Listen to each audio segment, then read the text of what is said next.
రాజేంద్ర బాబు గారు రాలేదా? రాలేదమ్మా, జ్వరంగా ఉంది, తోటలో ఉన్నారు. పెద్దయ్య గారితో ఏదో గొడవ పడుతున్నారు, మిమ్మల్ని తీసుకురమ్మన్నారు.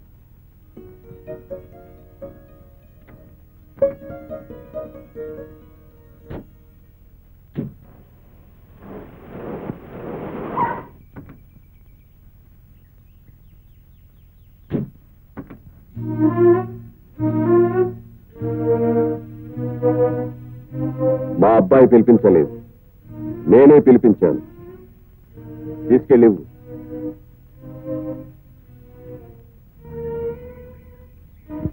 ఏమిటిది? నష్టపరిహారం. దేనికి? అప్పుడప్పుడు నువ్వు ఉద్యోగం కూడా మానేసి మా వాడితో తిరుగుతుండేదాని కదూ. ఇప్పుడు వాడు వేరే పెళ్లి చేసుకోబోతున్నాడు. చూడు, నేను కోటీశ్వరుని. ఎవరైనా రాబోయే కోడలు కోటీశ్వరుని కూతురే కావాలని కోరుకుంటారు. మరి నాకు కొన్ని కోట్లున్న కోటీశ్వరుని కూతురు కోడలుగా రాబోతుంది. నువ్వు ఆశపడ్డా నిన్ను నా కోడలుగా చేసుకోలేదు. అందుచేత నువ్వు ఇబ్బంది పడొద్దు, మా వాడిని ఇబ్బంది పెట్టద్దు. మరింకెప్పుడు మా వాడికి కనిపించొద్దు. ఇదిగో మాట, కోపంగా వెళ్తున్నావా లేక నువ్వు చెప్పేదేంటి నేను వినేదేంటి అని వెళ్తున్నావా? అదేదో చెప్పెళ్తే మంచిది. మీ అబ్బాయి గారితో చెప్పండి, ఆయన ఏం చేయమంటే అది చేస్తాను. వాడిని ప్రతిమాని ఒప్పించే పొజిషన్ కాదు నాది. నువ్వు ఒప్పుకుంటే వచ్చిన కారులోనే పంపిస్తాను, లేకపోతే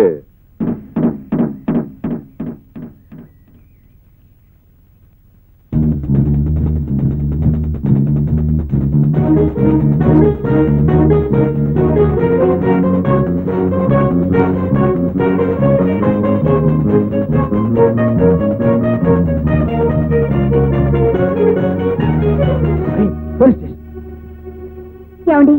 ఏమిటమ్మా, ఏమైంది? పోలీస్ స్టేషన్కి వెళ్ళిందా? కంప్లైంట్ ఇచ్చిందా? ఏమని? అప్పుడు నిన్ను పెళ్లి చేసుకుంటానన్న ఆధారాలు ఏమైనా ఉన్నాయా? ఉత్తరాలు ఫోటోలు తప్ప ఇంకేం లేవండి. అవి చాలమ్మా. ఈ పెళ్లి అతని తండ్రికి ఇష్టం లేదని, నిన్ను చంపించడానికి ప్రయత్నం చేశాడని, నీకు రాజేంద్ర బాబుకి పెళ్లి జరిగేలా చూడమని కోర్టు వారికి అర్జీ పెట్టుకో. న్యాయస్థానం నీకు తప్పకుండా న్యాయం చేస్తుంది. థ్యాంక్స్ అండి.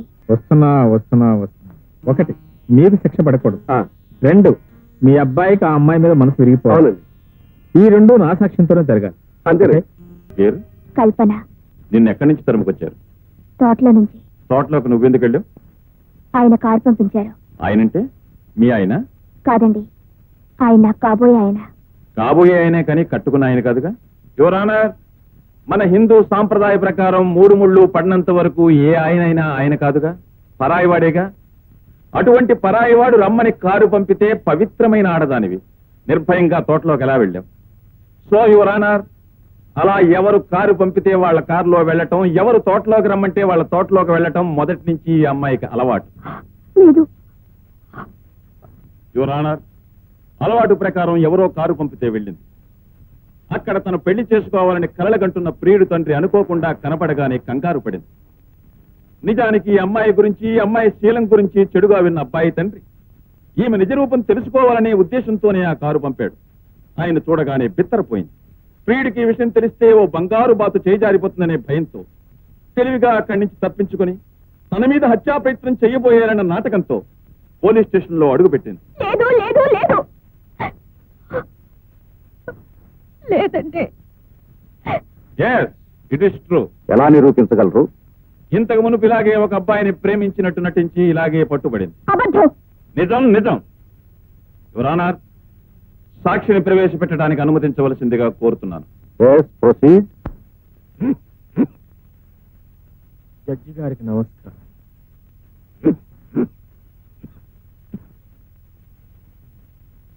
దేవుని ఎదుట ప్రమాణం చేసి అంతా నిజమే చెబుతాను. అబద్ధం చెప్పాను. మీ పేరు? అర్జున్. ఆమె మీకు తెలుసా? దేవదాస్ దగ్గరికి వెళ్ళి పార్వతి నీకు తెలుసా అన్నట్టు. ఆమెకు నీకు మధ్య ఉన్న సంబంధం ఏమిటి? దీపానికి వెలుతురికి మధ్య ఉన్న సంబంధం, గాలికి పూల తావికి మధ్య ఉన్న సంబంధం, కెరటానికి ఒడ్డుకి మధ్య ఉన్న సంబంధం. అంటే మనిషి కంటే మనసు గొప్పదని, ఎంతో విలువైనదని, దానికి ప్రేమే తృప్తినిస్తుందని తెలుసుకున్న నేను నా మనసు కల్పన పిచ్చిగా ప్రేమించాను. కన్న వాళ్ళని కాదనుకున్నాను, తోడబుట్టిన వాళ్ళని వదులుకున్నాను. ఆమె రాత్రి, ఆమె పగలు, ఆమె నా సర్వస్వం, ఆమె నా ప్రపంచమని ఒక పిచ్చి వాళ్ళ ఆమె సన్నిధిలోనే బ్రతికాను. చివరికి ఇద్దరం కలిసి బ్రతకడం కూడా ప్రారంభించాం. అంటే సారీ, ఇద్దరం కలిసి సంసారం ప్రారంభించాం. మనసులో కలిసిన క్షణంలోనే పెళ్లి జరిగినట్టుగా భావించాం. విడిగా కాపురం కూడా పెట్టాం. రోజులు క్షణాల్లా గడిచిపోతున్నాయి.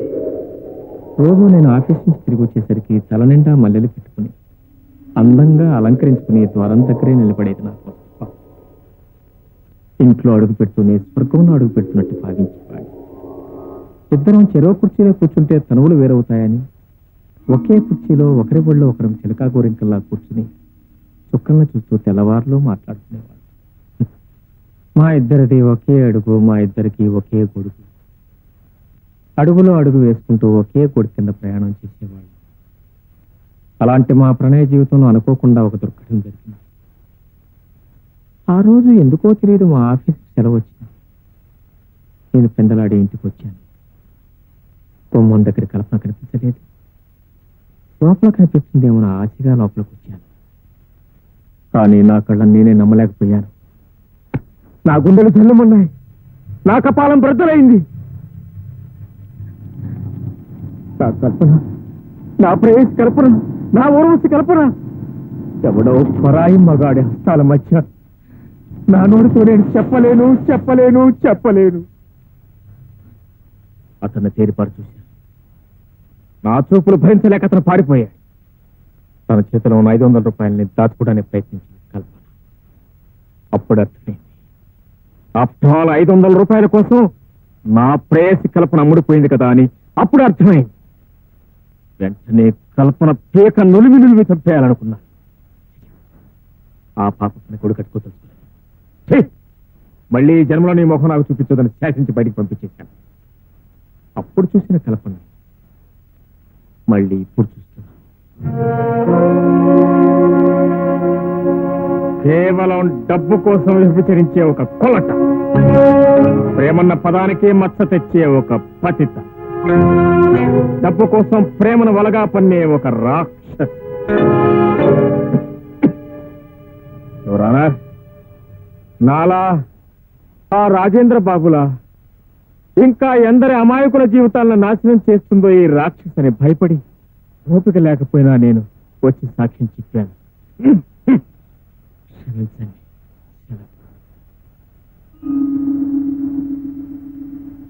కల్పన అనే ఈ అమ్మాయిని ఒక నీతి తప్పిన ఆడదిగా కోర్టు వారు నిర్ణయిస్తూ ఐపీసీ 497 సెక్షన్ ప్రకారం శిక్షించే అవకాశం ఉన్నా మొదటి తప్పుగా హెచ్చరికతో విడిచిపెడుతూ ఆమె అర్జీని తిరస్కరిస్తున్నాం.